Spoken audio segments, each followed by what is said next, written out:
the pleasure to present to you Dr. Martin Luther King, Jr.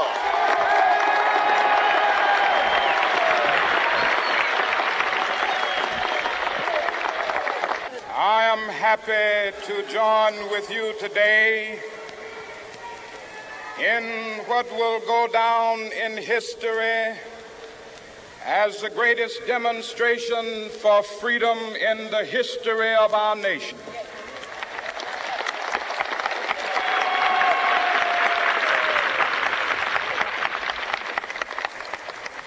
Five score years ago, a great American in whose symbolic shadow we stand today signed the Emancipation Proclamation. This momentous decree came as a great beacon light of hope to millions of Negro slaves who had been seared in the flames of withering injustice. It came as a joyous daybreak to end the long night of their captivity.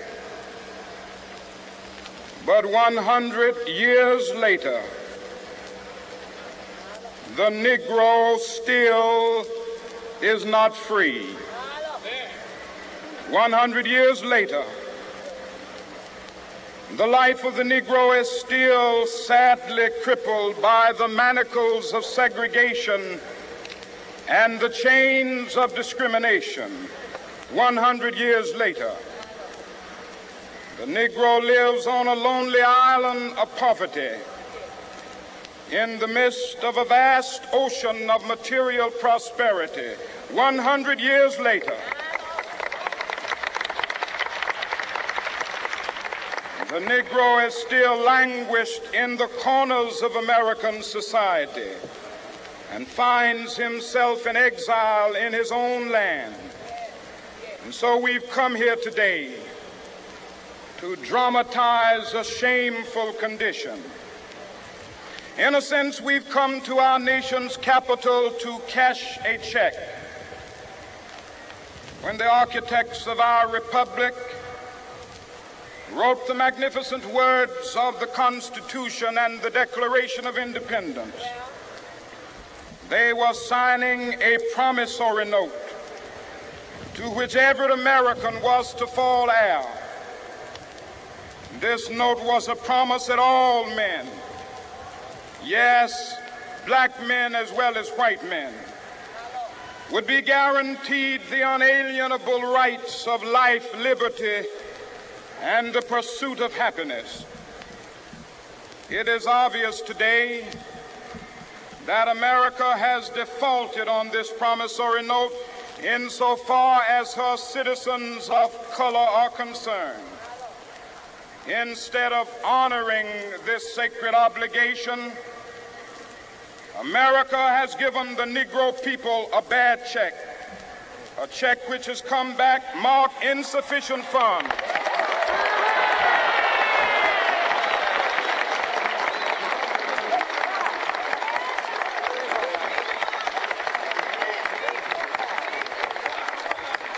But we refuse to believe that the Bank of Justice is bankrupt. We refuse to believe that there are insufficient funds in the great vaults of opportunity of this nation. And so we've come to cash this check, a check that will give us upon demand the riches of freedom and the security of justice.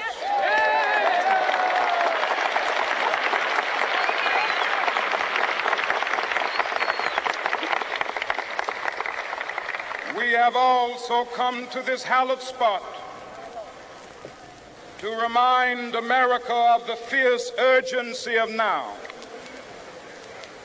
This is no time to engage in the luxury of cooling off or to take the tranquilizing drug of gradualism.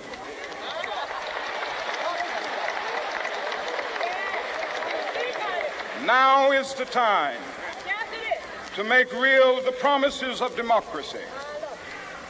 Now is the time to rise from the dark and desolate valley of segregation to the sunlit path of racial justice. Now is the time to lift our nation from the quicksands of racial injustice to the solid rock of brotherhood. Now is the time to make justice a reality for all of God's children. It would be fatal for the nation to overlook the urgency of the moment. This sweltering summit of the Negro's legitimate discontent will not pass until that is an invigorating autumn of freedom and equality. 1963 is not an end, but a beginning. Those who hope that the Negro needed to blow off steam and will now be content will have a rude awakening if the nation returns to business as usual.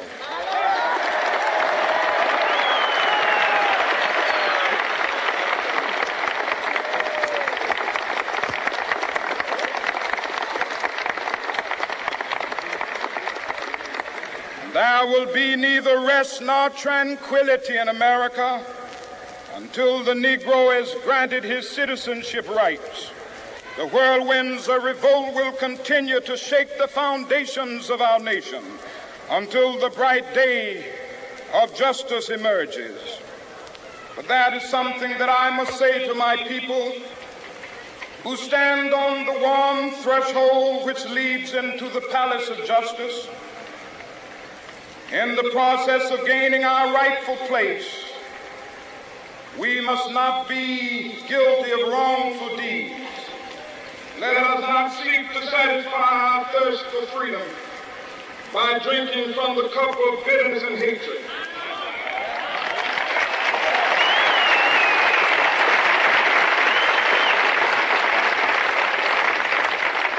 We must forever conduct our struggle on the high plane of dignity and discipline. We must not allow our creative protests to degenerate into physical violence. Again and again, we must rise to the majestic heights of meeting physical force with soul force. The marvelous new militancy which has engulfed the Negro community must not lead us to a distrust of all white people. For many of our white brothers, as evidenced by their presence here today, have come to realize that their destiny is not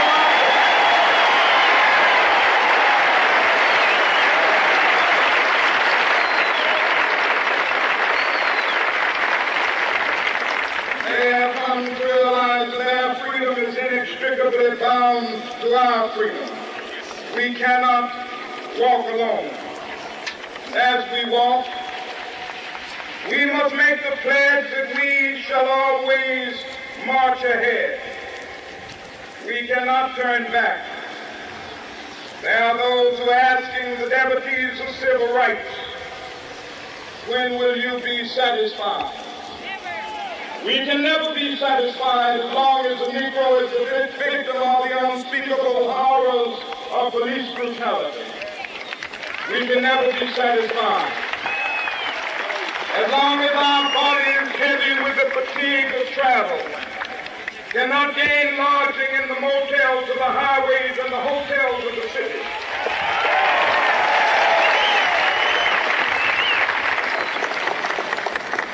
We cannot be satisfied as long as a Negro in Mississippi cannot vote and a Negro in New York believes he has nothing for which to vote.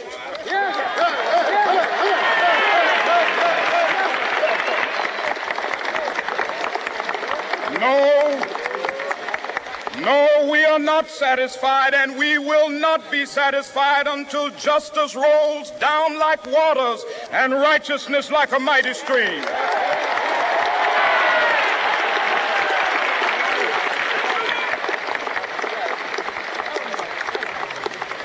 I am not unmindful that some of you have come here out of great trials and tribulations.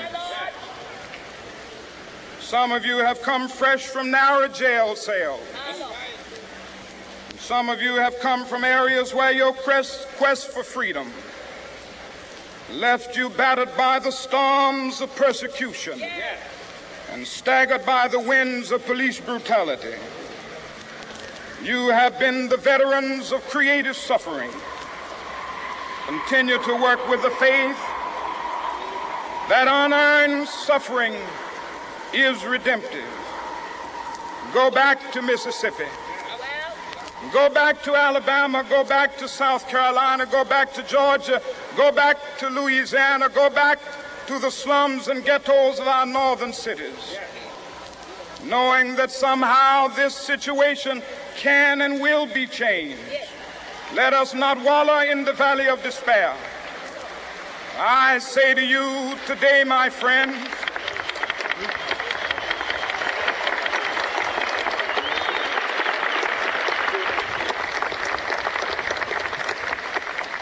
so even though we face the difficulties of today and tomorrow, I still have a dream.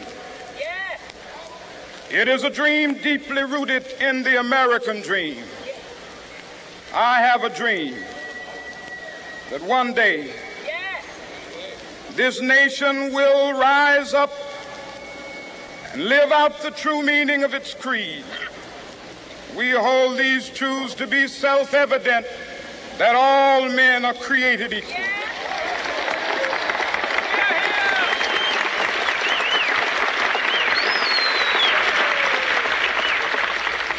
I have a dream that one day on the red hills of Georgia, the sons of former slaves and the sons of former slave owners will be able to sit down together at the table of brotherhood. I have a dream that one day even the state of Mississippi, a state sweltering with the heat of injustice, sweltering with the heat of oppression, will be transformed into an oasis of freedom and justice. I have a dream that my 4 little children will one day live in a nation where they will not be judged by the color of their skin, but by the content of their character. I have a dream today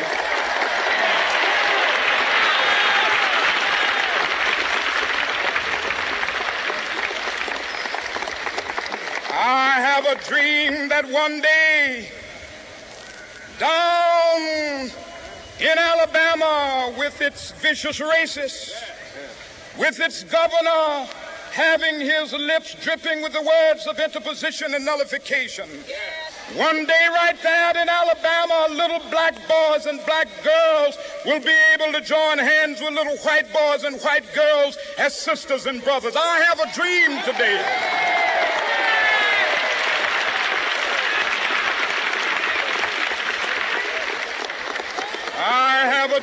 that one day every valley shall be exalted, and every hill and mountain shall be made low. The rough places will be made plain, and the crooked places will be made straight, and the glory of the Lord shall be revealed, and all flesh shall see it together.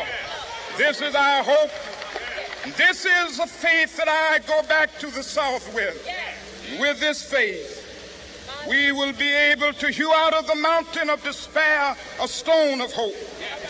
With this faith, we will be able to transform the jangling discords of our nation into a beautiful symphony of brotherhood. With this faith, we will be able to work together, to pray together, to struggle together, to go to jail together, to stand up for freedom together, knowing that we will be free one day. This will be the day. This will be the day when all of God's children will be able to sing with new meaning, "My country, tears of thee. Sweet land of liberty, of thee I sing. Land where my fathers died, land of the pilgrim's pride. From every mountainside, let freedom ring. And if America is to be a great nation, this must become true. And so let freedom ring. From the prodigious hilltops of New Hampshire, let freedom ring. from the mighty mountains of New York. Let freedom ring from the heightening Alleghenies of Pennsylvania. Let freedom ring from the snow-capped Rockies of Colorado. Let freedom ring from the curvaceous slopes of California. But not only that, let freedom ring from Stone Mountain of Georgia. Let freedom ring from Lookout Mountain of Tennessee. Let freedom ring from every hill and molehill of Mississippi, from every mountainside. Let freedom ring, and when this happens, when we allow freedom ring, when we let it ring from every village and every hamlet, from every state and every city, we will be able to speed up that day when all of God's children, black men and white men, Jews and Gentiles, Protestants and Catholics, will be able to join hands and sing in the words of the old Negro spiritual, free at last, free at last. Thank God Almighty, we are free at last.